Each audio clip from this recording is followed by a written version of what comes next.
Mga ka-update, update namin kayo na hindi po ito paninira kundi parang awareness na rin sa lahat ng bumibili ng bigas, binibigyan ng bigas na dapat talaga ay tignan natin, no? Kasi ito yung bigas na to binigay lang ng isang aspirant. So binigay lang dito, namigay. Ang problema, hindi kami yung unang nakakita, kundi meron ning nag-post na yung bigas ay may mga ganito. Ito sa kamay ko, makikita nyo yan. Ito.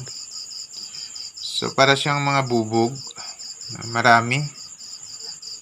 Siguro may pagkakamali din kami dahil hindi namin tinignan, kasi nga nasanay na kami na yung bigas pag nabili sa tindahan, hugasan na lang.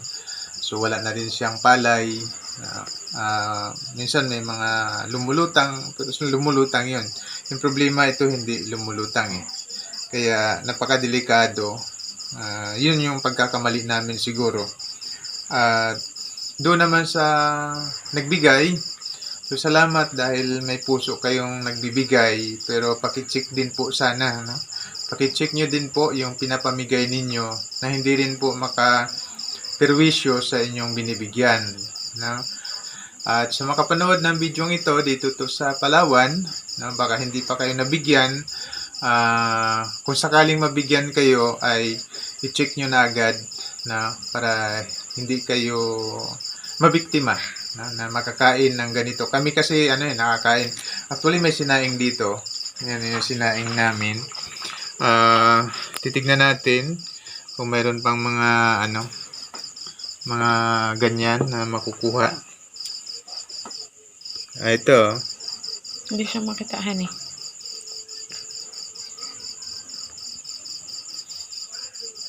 Ito. Matigas talaga siya. Hindi siya madurog. Ayan. Ayan.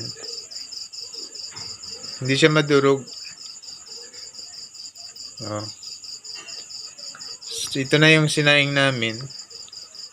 Tapos ito pa Ayan Ayan parang basag.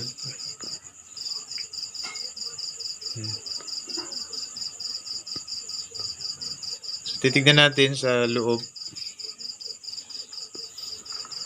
Ayun o. Ito. Angatin mo po. Aray. Ito. So, ayan buo pa. Nasaan eh? So, marami. Hindi namin alam kung saan ito binili, saan ang galing. So, yun na lang din yung may advice namin, mga ka-update, na kapag nakabili man tayo, binigyan, dapat talaga nating i-check, double check natin, kasi napakadelikado. Pupunta sa bitukan natin ito, tapos ganun yung mangyayari. Nagpapasalamat din kami doon sa nag-post. Kaya lang late na namin na nakailang bisis na kami sumaing. Kaya pala tuwing kakain kami, akala namin mayroong buhangin. Huwag mo palaitan, honey. Na nangunguya kami. Akala namin sa ulam. Yun pala ay galing sa bigas. So yan, yung mga nakuha ngayon sa sinaing na. Ayan pa Ayan Ayan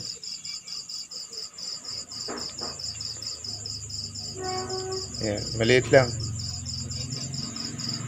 Ayan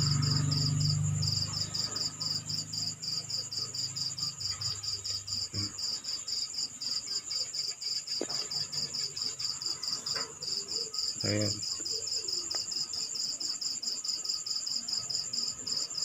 Matigas. Ayan, nabiyak na siya.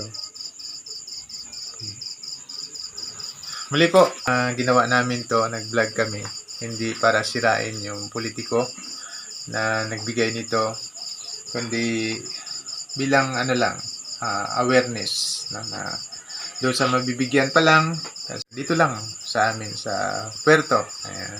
Sa nagbigay, hindi po namin babanggitin yung inyong pangalan, sir, para hindi nyo naman masabi na sinisiraan namin kayo. Pero alam nyo kung sino kayo.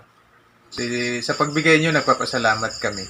Pero sana naman ay walang maging biktima o maperwisyo dahil doon sa binigay.